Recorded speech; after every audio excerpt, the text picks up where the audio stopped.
Hello students, kids garden में आप सभी का स्वागत है। आज हम लोग क्लास 8 का चैप्टर 4 विद्युत धारा का रासायनिक प्रभाव को पढ़ने वाले हैं। ठीक है, तो चलिए देखते हैं क्या है विद्युत धारा का रासायनिक प्रभाव। ठीक है, चलिए देखिए, आप जानते हैं कि कुछ ठोस पदार्थ ऐसे होते हैं जिनसे विद्युत धारा का चालन होता है। ऐसे ठोस पदार्थ को विद्युत का चालक कहते हैं। ठीक है, विद्युत चालक कहने का मतलब है, देखिए, वैसा कोई भी चीज जिससे जो विद्युत धारा को पास होने देता है यानी जाने देता है। ठीक है, जैसे कि हो गया आपका धातु का कोई भी चीज, जैसे लोहा हो गया, तांबा हो गया, ये सब क्या है, तो ये विद्युत का चालक है। मतलब इससे होकर के धारा प्रवाहित हो जाती है। ठीक है, और जिससे धारा प्रवाहित नहीं होती है, ठीक है, जैसे रबड़ हो गया, प्लास्टिक हो गया, लकड़ी हो गया, ये क्या कहता है कि हाँ आओ, मैं तुमको देख लूंगा, नहीं जाने दूंगा मैं तुम्हें। ठीक है, तो ये सब क्या है, ये कुचालक होते हैं विद्युत का। ठीक है, क्योंकि ये धारा को पास ही नहीं होने देते हैं। ठीक है, तो मतलब जो धारा को पास होने देते हैं वो चालक कहलाते हैं, और जो धारा को पास नहीं होने देते हैं तो वो कुचालक कहलाते हैं। ठीक है, तो हमने जान लिया कि चालक और कुचालक क्या है। ठीक है, तो यहाँ हमने जो देखा कि चालक और कुचालक जो है, यहाँ पे देखिए आप, चालक क्या क्या थे, तो कोई भी धातु वाला सामान सब, ये सब था चालक। ठीक है, जैसे लोहा हो गया, तांबा हो गया, एल्यूमिनियम, ये सब धातु का सामान क्या था, विद्युत का चालन करता था। और कुचालक क्या क्या थे, तो रबड़ थे, प्लास्टिक थे, लकड़ी थे, ये सब क्या थे, कुचालक थे। मतलब विद्युत को पास होने ये नहीं देता है। तो आप लोग कभी कभी देखे होंगे घर में, कभी आप लोग का कुछ इलेक्ट्रिक प्रॉब्लम जब होता है, तो जब मैकेनिक आता है उसको ठीक करने के लिए, तो वो क्या करता है कि हाथ में रबर का दस्ताना पहनता है। ठीक है, या फिर कहता है कि जब वो ठीक कर रहा होता है तो वो चप्पल ज़रूर पहनता है। बिना चप्पल के देखिएगा वो काम नहीं करेगा। क्यों? क्योंकि देखिए हाथ में जो दस्ताना पहना वो रबड़ का है, तो रबड़ का दस्ताना पहनने से होगा क्या, तो देखिए रबड़ जो है वो विद्युत का कुचालक है। तो अगर रबड़ का दस्ताना पहनेगा तो वो करंट से बच सकता है। ठीक है, इसीलिए वो रबड़ का दस्ताना पहनता है। ठीक है ना। और उसके बाद आप कभी कभी सुने होंगे कि कभी स्विच वगैरह देते हैं तो हाँ बोलते हैं कि नहीं, उस लाइन को मतलब कि बिना चप्पल के मत छूना। क्यों? क्योंकि देखिए चप्पल जो होता है वो चमड़े का या रबड़ का होता है, वो भी विद्युत का कुचालक है। तो उसमें होगा कि आपको करंट लगने की संभावना जो है बहुत कम रहती है, नहीं लगती है। ठीक है, तो इसलिए ये सब का यूज किया जाता है क्योंकि ये विद्युत के कुचालक है। ठीक है, अब आप समझ गए कि चालक और कुचालक क्या है। ठीक है, तो देखिए अभी तक हम लोग जो चालक और कुचालक देख रहे थे तो वो क्या थे, एक्चुअल में एक ठोस पदार्थ थे, है ना। जैसे हम लोग यहाँ पे कोई भी धातु देख रहे हैं तो ये ठोस है। फिर हम लोगों ने यहाँ रबड़, प्लास्टिक, लकड़ी, इसको कुचालक जो देखा तो ये भी क्या थे, ठोस थे। तो ये तो हो गए ठोस की बात। तो क्या अब द्रव जो है, क्या वो भी विद्युत का चालन करते हैं, क्या वो विद्युत को पास होने देते हैं? तो चलिए समझते हैं। देखिए आप लोग कभी कभी सुने होंगे कि हाँ पानी वाले हाथ से या भीगे हाथों से हम लोगों को स्विच वगैरह छूने के लिए मना किया जाता है, होता है ना घर में कि अरे भीगे हाथों से स्विच को मत छूना। ठीक है, तो ऐसा क्यों होता है, क्यों मना किया जाता है? ठीक है, तो देखिए भीगे हाथों में क्या है, तो हाथ भीगा है मतलब हाथ में पानी की मात्रा है। ठीक है, पानी की मात्रा है तो मतलब है कि हमें नहीं छूना है उस समय में। क्यों? क्योंकि करंट लगने का डर होता है। तो इसका क्या मतलब हुआ, देखिए आप सूखे हाथों से छू सकते हैं तो करंट नहीं लगेगा, लेकिन आप गीले हाथों से छू रहे हैं तो आपको करंट लगने का डर है। इसका मतलब क्या नया है आपके हाथ में, तो पानी। ठीक है, इसका मतलब है कि पानी जो है वो कहीं ना कहीं विद्युत का सुचालक है। तभी ना हम लोगों को भीगे हाथों से छूने के लिए मना किया जाता है। हाथ गीला हो तो हमें मना किया जाता है कि हमें नहीं छूना है। तो इसका मतलब हुआ कि पानी जो है वो, इसका मतलब विद्युत का चालक हो गया। ठीक है ना, तो यानी कि द्रव भी जो है वो भी विद्युत का चालन कर सकते हैं। कुछ ऐसे भी द्रव होंगे जो चालन नहीं भी करते होंगे। ठीक है, तो अब देखिए हम लोग पता कैसे करेंगे कि कौन सा द्रव है जो चालन करता है विद्युत का और कौन सा द्रव चालन नहीं करता है। तो देखिए उसको हम लोग टेस्ट कैसे करेंगे, तो उसके लिए देखिए यहाँ पे एक आपका दिखाया है, इसको दिखाते हैं टेस्टर। ठीक है, हिंदी में इसको कहा जाता है संपरीक्षित्र। ठीक है, तो ऐसे तो आप लोग दुकान में देखे होंगे, जो बिजली मिस्त्री वगैरह का जो दुकान सब होता है वहाँ वो लोग देखते हैं कि टेस्टर रखता है ना। टेस्टर रखता है और क्या करता है कि उसको सटाता है, अगर उससे बिजली पास हो रहा होता है तो उसका टेस्टर में देखिएगा लाल लाल जल जाता है। ठीक है, और अगर नहीं पास होता है तो उसका टेस्टर नहीं जलता है। तो इससे मैकेनिक को पता लग जाता है कि हाँ बिजली यहाँ पे पास हो रहा है, नहीं हो रहा है। ठीक है, तो अब देखिए और दूसरा क्या ऑप्शन है जिससे कि हम लोग जान सकते हैं कि विद्युत धारा पास हो रही है या फिर नहीं हो रही है। धारा पास हो रही है मतलब सुचालक है वो चीज, और अगर धारा को पास नहीं होने दिया जा रहा है मतलब कुचालक है। ठीक है, तो चलिए इसको हम लोग समझते हैं कैसे करना है। देखिए ये भी एक तरह का टेस्टर है, संपरीक्षित्र है। ठीक है, देखिए यहाँ पे एक बल्ब है, यहाँ पे देखिए हमारा सेल लगा हुआ है। ठीक है, ये जो लंबा वाला होगा पार्ट ये प्लस चार्ज को डिनोट करता है, और जो ये छोटा वाला पार्ट है ये माइनस चार्ज को डिनोट करता है। ठीक है, ये धन हो गया और इसको ऋण कहा जाता है हिंदी में। ठीक है ना, तो ये आपका सेल हो गया। उसके बाद देखिए यहाँ पे हम लोग एक बर्तन ले लिए हैं। ठीक है, और यहाँ देखिए यहाँ जो है परिपथ का दोनों सिरा खुला हुआ है। ठीक है, परिपथ का दोनों सिरा खुला रखा है हमने, क्योंकि हमें यहाँ पे विलयन का टेस्ट करना है कि कौन सा सुचालक है और कौन सा कुचालक है। ठीक है, तो देखिए हम लोग सबसे पहले देखिए यहाँ पे प्लास्टिक के एक ढक्कन में सिरका अथवा नींबू का रस लीजिए। ठीक है, यहाँ पे डालेंगे हम लोग जो भी विलयन ले रहे हैं, चाहे वो सिरका हो या नींबू का रस हो। विलयन देखिए, विलयन मतलब कि यहाँ पे उसका रस लेना है। ठीक है, यह ध्यान रखिए कि दोनों सिरों के बीच की दूरी कम से कम 1 सेंटीमीटर हो, ताकि ये एक दूसरे को स्पर्श ना करे। देखिए ये दोनों जो सिरा है ये दोनों कम से कम 1 मीटर की दूरी पर होना चाहिए, ताकि दोनों एक दूसरे को टच नहीं करे। ठीक है, ये सटना नहीं चाहिए। ठीक है ना, उसके बाद देखिए चित्रानुसार विद्युत धारा के चालन का परीक्षण संपरीक्षित का उपयोग कर करें। उसके बाद देखिए यहाँ पे हम लोग को इसका टेस्ट करना है। तो देखिए नींबू के रस में विद्युत चालन का परीक्षण किया गया, तो आपने क्या देखा, क्या संपरीक्षित्र टेस्टर का बल्ब दीप्त हुआ? क्या नींबू का रस विद्युत का चालन करता है? तो देखिए नींबू का रस जो है वो विद्युत का चालन करेगा। हाँ, यहाँ पे बल्ब जो है आपका दीप्त हो जाएगा। क्यों? क्योंकि देखिए नींबू का रस में क्या है, लवण की मात्रा है। ठीक है, और लवण की मात्रा है तो इसका मतलब है अम्लीय मात्रा है, सॉरी अम्लीय मात्रा है, तो अम्लीय है माध्यम, तो इसीलिए वहां पे धारा वो पास होने देगा। ठीक है, और जैसे ही यहाँ पे धारा पास होगी तो बल्ब क्या होगा, जल जाएगा। ठीक है, अगर धारा पास ये नहीं होने देता तो बल्ब हमारा नहीं जलता। इसका मतलब क्या हुआ कि नींबू का जो रस है वो क्या है, सुचालक है। ठीक है, नेक्स्ट हमारा यहाँ पे लिया गया है फिर एक क्रियाकलाप, यहाँ पे देखिए किया गया है कि नींबू के रस के स्थान पर टमाटर का रस लेकर क्रियाकलाप को दोहराइए। ठीक है, इस बार देखिए टमाटर का रस को लिया गया। ठीक है, अब टमाटर के रस के स्थान पर आसुत जल को लेकर क्रियाकलाप को दोहराइए तथा अवलोकन कीजिए। क्या टेस्टर का बल्ब दीप्त हुआ? देखिए यहाँ पे टमाटर का रस लिया गया है, टमाटर में भी अम्ल पाया जाता है। ठीक है, तो इसलिए टमाटर का रस भी सुचालक हो जाएगा। ठीक है, लेकिन जब आसुत जल को लिया जाता है तो आसुत जल जब लिया जाएगा तो क्या होगा, बल्ब दीप्त नहीं होगा। ठीक है, बल्ब दीप्त नहीं होगा, तो इसका मतलब क्या हुआ कि आसुत जल जो है वो क्या है, विद्युत का कुचालक है। ठीक है, आसुत जल जो है वो विद्युत का कुचालक है। अब देखिए यहाँ पे चालक पदार्थ के प्रकार, देखिए हीन चालक, आपने देखा टमाटर का रस उपयोग करने पर बल्ब धीमा दीप्त होता है। वैसे पदार्थ जिनसे विद्युत का चालन दुर्बल होता है उन्हें हीन चालक है, मतलब कि जो करंट को थोड़ा थोड़ा पास होने देता है। ठीक है, कम कम मात्रा में, तो वो हो गया हीन चालक, मतलब उतना अच्छा नहीं। ठीक है, और सुचालक किसको कहेंगे, जैसे देखिए तनु गंध काम्ल यानी कि सल्फ्यूरिक अम्ल का उपयोग करने पर बल्ब तीव्रता से दीप्त होता है, मतलब बहुत तेजी से जलता है। ठीक है, तो वैसे पदार्थ जिनसे विद्युत धारा का चालन तीव्र होता है उन्हें सुचालक कहते हैं। ठीक है, जब तीव्र होगा तो वो सुचालक हो गया, बहुत दुर्बल या धीमा धीमा होगा तो वो हीन चालक हो गया, और कुचालक किसको कहेंगे, जैसे देखिए आसुत जल का उपयोग करने पर बल्ब दीप्त नहीं होता है, तो वैसे पदार्थ जिनसे विद्युत का चालन नहीं होता है उन्हें कुचालक कहेंगे। ठीक है, जो बिल्कुल पास नहीं होने देता है तो वो क्या कहलाएगा, कुचालक कहलाएगा। ठीक है, तो अब आपके दिमाग में एक क्वेश्चन आ रहा होगा कि अभी मैंने आपको बताया कि भीगे हाथों से हम लोग छूते हैं स्विच को तो करंट लगने का खतरा होता है। ठीक है, तो इसका मतलब वहां पे पानी जो था वो सुचालक था, तो अभी जो ये आसुत जल जो है तो ये भी तो जल ही है, तो फिर ये कुचालक कैसे हो गया, आपके दिमाग में ये क्वेश्चन आया होगा। तो यहाँ पे देखिए जो पानी होता है, पानी जनरली हम लोग जब सोचते हैं तो कहाँ का पानी सोचते हैं, नदी या नलकूप वगैरह से जो जल हमें मिलता है। ठीक है, तो वो होता है, तो उसमें क्या होता है कि देखिए उसमें आपका कुछ खनिज लवण का मात्रा होता है। ठीक है ना, वो आपको मतलब कि नेचुरली उसमें अवेलेबल होता है पहले से ही, तो वो खनिज लवण के कारण क्या होता है कि वो जो है विद्युत का सुचालक होता है।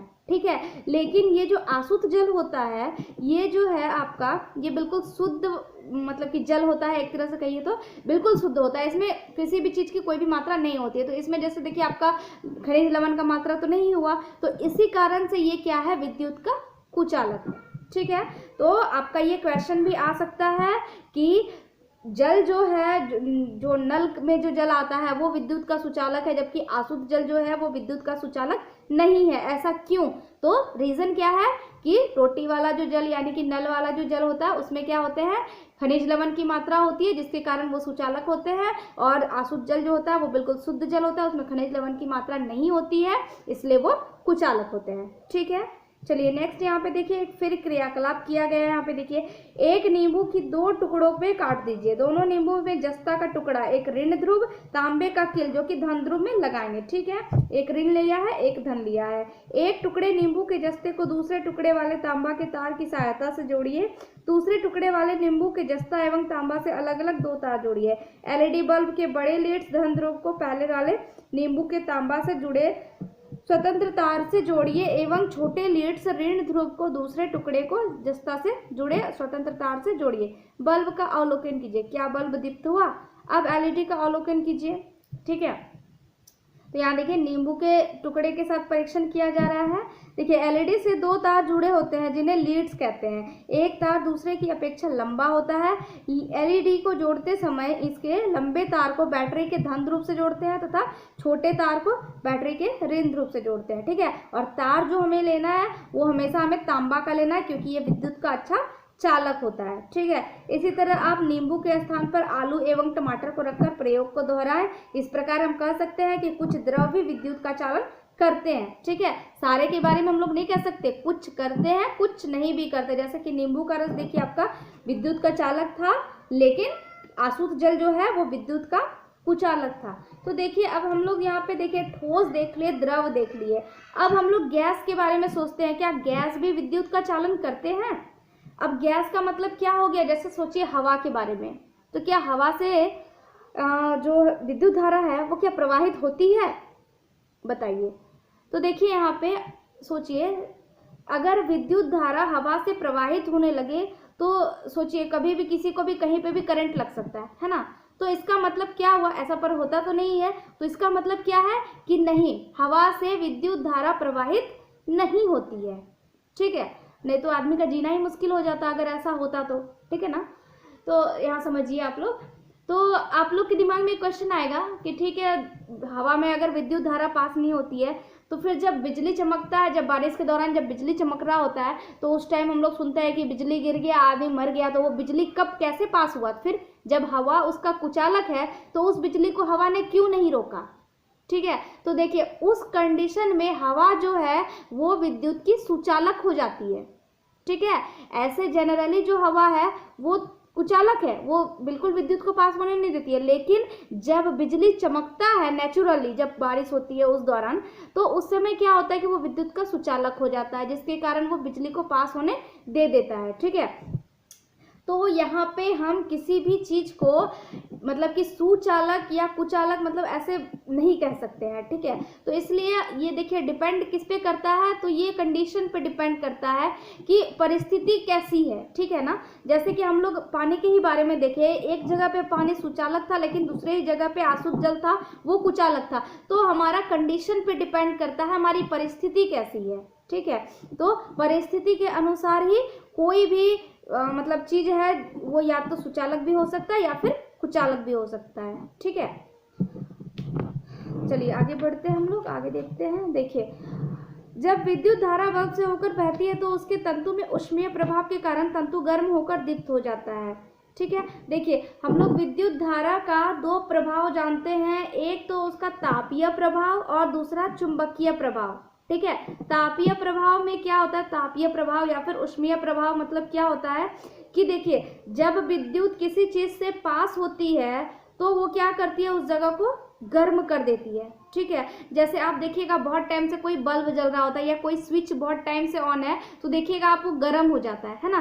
तो ये क्या शो करता है, ये है विद्युत धारा का उष्मीय प्रभाव को शो करता है, ठीक है, कि विद्युत धारा जहाँ से पास होती है वो उस चीज को तप्त कर देती है, यानी उष्मा वहां पे छोड़ती है, यानी कि वो गर्म हो जाता है, ठीक है। तो यही है उसका उष्मीय प्रभाव, ठीक है, या तापीय प्रभाव जिसको कह सकते हैं। और दूसरा क्या है, तो एक है चुंबकीय प्रभाव, ठीक है। विद्युत धारा के दो प्रभाव है, तापीय प्रभाव और चुंबकीय प्रभाव। देखिए बल्ब तीव्र दीप्त होता है जब इससे होकर उच्च धारा बहती है, ठीक है, लेकिन जब बल्ब से होकर दुर्बल धारा बहती है तो बल्ब धीमा दीप्त होता है ना। कभी कभी देखते हैं हम लोग बहुत तेज वोल्टेज घर में रहता है तो बहुत ज़्यादा लाइट हो जाता है ना बल्ब, लेकिन जब वोल्टेज कम रहता है तो क्या होता है, बहुत कम कम जल रहा होता है, बहुत कम लाइट देता है, ठीक है। तो देखिए अगर परिपथ में अत्यंत दुर्बल धारा बहती हो तो तंतु में उष्मीय प्रभाव उसे दीप्त करने में असमर्थ होता है तथा बल्ब दीप्त नहीं होता। ऐसे दुर्बल विद्युत धारा को भी संसूचित कर सकते हैं, इसके लिए हमें किसी दूसरे प्रकार के समपरीक्षित का उपयोग करना होगा। तो किस तरह का करना होगा समपरीक्षित का उपयोग, तो ये होंगे चुंबकीय प्रभाव पर आधारित समपरीक्षित, ठीक है। देखिए आपको याद होगा कि विद्युत धारा चुंबकीय प्रभाव भी उत्पन्न करता है, ठीक है। मतलब कहने का मतलब है कि चुंबकीय प्रभाव क्या हो गया, देखिए कोई भी चीज में जब विद्युत धारा प्रवाहित होती है तो वो चुंबक की तरह बिहेव करने लगता है, ठीक है, उसमें मैग्नेटिक पावर आ जाता है, ठीक है, अट्रैक्ट करने लगता है, तो वही उसका हो गया चुंबकीय प्रभाव, ठीक है ना। तो देखिए आपको याद होगा कि विद्युत धारा चुंबकीय प्रभाव भी उत्पन्न करती है। आप विद्युत धारा के चुंबकीय प्रभाव का उपयोग समपरीक्षित बनाने में कर सकते हैं। देखिए कैसे बनेगा चुंबकीय प्रभाव वाला समपरीक्षित, देखिए माचिस की खाली डिबिया के भीतर का ट्रे लीजिए, इस ट्रे में एक चुंबकीय कंपास रखिए, यहाँ पे देखिए आपको दिखाया है, ये देखिए आपका जो माचिस का अंदर का जो रहता है ना वही है, इसके अंदर में क्या लिया है, चुंबकीय ये कंपास यहाँ पे रखा हुआ है और उसके ऊपर से विद्युत धारा के कुछ फेरे लपेट दिए हैं, ठीक है, विद्युत तार के कुछ फेरे लपेट दिए हैं। तार के एक सिरे को बैटरी के टर्मिनल से जोड़िए, देखिए यहाँ पे बैटरी है आपका, तार के एक सिरे को बैटरी के टर्मिनल से जोड़ दिया गया है, दूसरे तार के एक सिरे को बैटरी के दूसरे टर्मिनल से जोड़िए, देखिए इधर जोड़ा हुआ है आपका, ठीक है। अब दोनों तारों को स्वतंत्र सिरे को अनावृत कर स्विच से जोड़े, स्विच ऑन कर चुंबकीय सुई में विक्षेपण का अवलोकन कीजिए। देखिए यहाँ देखिए आपको परिपथ अभी खुला हुआ है, ठीक है, तो यहाँ पे हमें क्या करना है, टेस्ट करना है।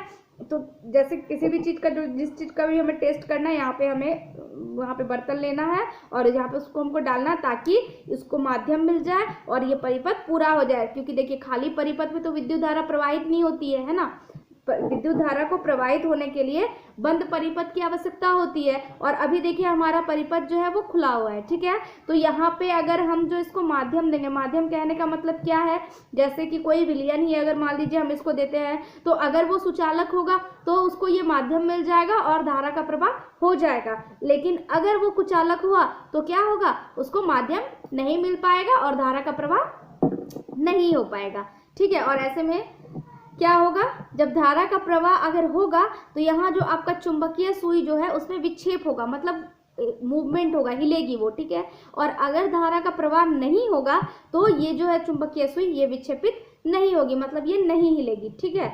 तो देखिए अब आगे यहाँ देखिए क्या बता रहा है कि यह विक्षेपण विद्युत धारा के प्रवाह का चुंबकीय क्षेत्र उत्पन्न होने से होता है, ठीक है। इस समपरीक्षित के स्वतंत्र सिरों को नींबू के रस में डुबाकर निरीक्षण कीजिए, क्या आपका चुंबकीय सुई में विक्षेप दिखाई देता है। समपरीक्षित के स्वतंत्र सिरों को नींबू रस से बाहर निकालिए तथा पोंछकर सुखा लीजिए, ठीक है।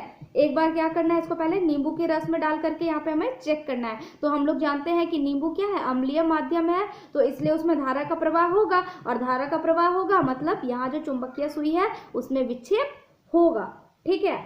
फिर नेक्स्ट देखिए यहाँ पे बोल रहा है कि इस क्रियाकलाप को बारी बारी से दूध से, आसुत जल से, सिरका से, वनस्पति तेल, शहद आदि द्रवों के साथ दोहराइए, ठीक है। इन सारे के साथ रिपीट करने के लिए कह रहा है और बताने के लिए कह रहा है कि इसका रिजल्ट क्या होगा, मतलब कि हमें ये चेक करना है कि जैसे नींबू का रस है तो चुंबकीय सुई का विक्षेप हुआ, तो हाँ हुआ, क्यों हुआ, क्योंकि ये अच्छा चालक था, है ना। फिर देखिए सिरका, वो भी एक अम्लीय माध्यम है, तो इसमें भी क्या होगा, चुंबकीय सुई में विक्षेप होगा क्योंकि ये अच्छा चालक है, ठीक है।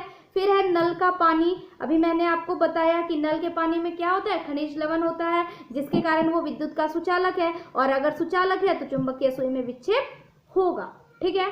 नेक्स्ट है हमारा वनस्पति तेल। देखिए तेल है, तेल क्या करेगा, वो विद्युत का चालन नहीं होने देगा, ठीक है। तो मतलब चुंबकीय सुई में यहाँ पे विक्षेप नहीं होगा और ये अच्छा चालक नहीं है, क्या है, ये कुचालक है, ठीक है। फिर है आपका दूध। अब बताइए दूध क्या होगा। देखिए दूध में हम लोग जानते हैं कि लैक्टिक अम्ल पाया जाता है ना, दूध में लैक्टिक अम्ल पाया जाता है और जब अम्ल पाया जाता है तो माध्यम क्या हो गया, अम्लीय हो गया। दैट मीन्स कि सुई में विक्षेप होगा। क्यों, क्योंकि ये एक अच्छा चालक है, ठीक है। और उसके बाद देखिए शहद है, आसुत जल है। आसुत जल तो मैंने आपको पहले ही बता दिया कि ये कुचालक है, मतलब चुंबकीय सुई में विक्षेप नहीं होगा। तो देखिए आपके लिए एक क्वेश्चन है कि शहद चालक है या फिर कुचालक है। आप इसका आंसर कमेंट बॉक्स में कमेंट कीजिएगा, ठीक है। ये आपका होमवर्क रहेगा, ठीक है ना। चलिए हम लोग नेक्स्ट आगे बढ़ते हैं। देखिए यहाँ पे देखिए फिर एक क्रियाकलाप किया गया। यहाँ पे प्लास्टिक या रबड़ के 3 साफ तथा सूखे ढक्कन लीजिए, ठीक है। रबड़ या प्लास्टिक के लेना है 3 बर्तन, ठीक है। प्रत्येक में थोड़ा थोड़ा चाय के चम्मच के बराबर आसुत जल लीजिए। तीनों में क्या करना है, थोड़ा थोड़ा सा चम्मच भर भर करके एक एक चम्मच बराबर आसुत जल लेना है, ठीक है। एक ढक्कन में कुछ बूंदे नींबू का रस या तनुगंधक अम्ल, सल्फ्यूरिक अम्ल जिसको कहा जाता है, ठीक है। दूसरे में पोटेशियम आयोडाइड और तीसरे में कास्टिक सोडा तथा तीसरे ढक्कन में चीनी के दाने घोलिए, ठीक है। तीनों में हम लोगों ने अलग अलग चीजें मिलाई। पहले में क्या मिलाया, नींबू का रस या तनुगंधक अम्ल यानी कि सल्फ्यूरिक अम्ल, दोनों में से कोई भी एक ऐड कर सकते हैं। दूसरे में हमने क्या मिलाया, तो पोटेशियम आयोडाइड या कास्टिक सोडा, दोनों में से कुछ भी ले सकते हैं। या और तीसरे में क्या मिलाया, हमने चीनी के दाने मिलाए, ठीक है। अब देखिए इनमें समपरीक्षित के स्वतंत्र सिरों को बारी बारी से डुबाकर परीक्षण कीजिए। इनमें से कौन सा विलयन विद्युत का चालन करता है तथा कौन सा नहीं। आपको क्या परिणाम प्राप्त हुए। देखिए जब आसुत जल में आम्ल, लवण या क्षार घोला जाता है तो वह विद्युत का चालन करता है। क्या किसी चालक विलयन में विद्युत धारा प्रवाहित करने पर उस विलयन में कोई प्रभाव उत्पन्न होता है। देखिए कहने का मतलब है आसुत जल क्या था, हमारा कुचालक था, वो विद्युत का तो चालन नहीं करता था। लेकिन जब उसमें नींबू का रस, फिर आपका ये गंधक अम्ल यानी कि सल्फ्यूरिक अम्ल, पोटेशियम आयोडाइड, चीनी के दाने, ये सब जब डाले गए तो क्या हुआ, उसका माध्यम चेंज हो गया और वह फिर विद्युत का सुचालक बन गया। तो कहने का मतलब है कि कोई कुचालक भी है तो अगर हम उसमें कोई दूसरी चीज ऐड करते हैं तो हो सकता है कि वो अपना बिहेव चेंज कर ले। मतलब अगर वो कुचालक है तो हो सकता है वो सुचालक की तरह भी बिहेव करने लगे, ठीक है।